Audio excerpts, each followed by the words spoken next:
And, if you are inclined to think of the new place, the place where Cecilia and Septimus were pushed through the veil in the Department of Mysteries along with Lindveld Halen, Albus Dumbledore and Gellert Grindelwald, then the only snippets of information that I can give you are these. After the destruction of the Department of Mysteries and the veil, through which now nothing could ever pass, the citizens of the new place seemed to stop, on that very morning, and take stock of what the hell they were doing. A lot of head-rubbing had gone on and thoughts along the lines of how in Merlin's name they could all have let it all happen.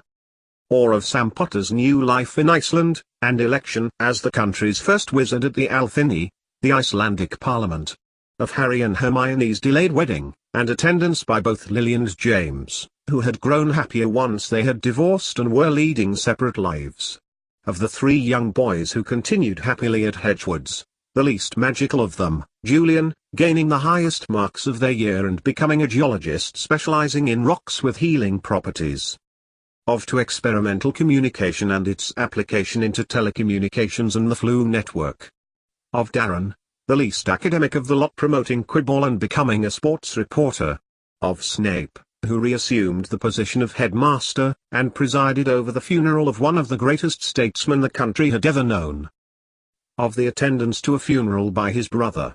For, the instructions had been found as Harry and Hermione went their separate ways. Of Hermione's recommencement of work at the newly reformed Strasbourg and Harry's promotion to the cabinet as a writ of the Hovel Office. From his desk, opposite that of Cleus Lupin, Harry read the words again, on parchment that he knew had been blank the day before. A solar eclipse will take place in 6 months from now, were their words written, and he remembered Hermione reading them aloud on their last day in the house together.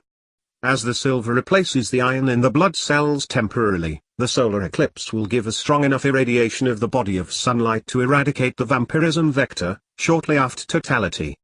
It's his only chance. You must take him out in direct sunlight. It will work, Severus. Remus. My beautiful Remus will be free of vampirism permanently. Lindveld Halen watched as Harry read Cecilia's words and then turned his back on that world forever.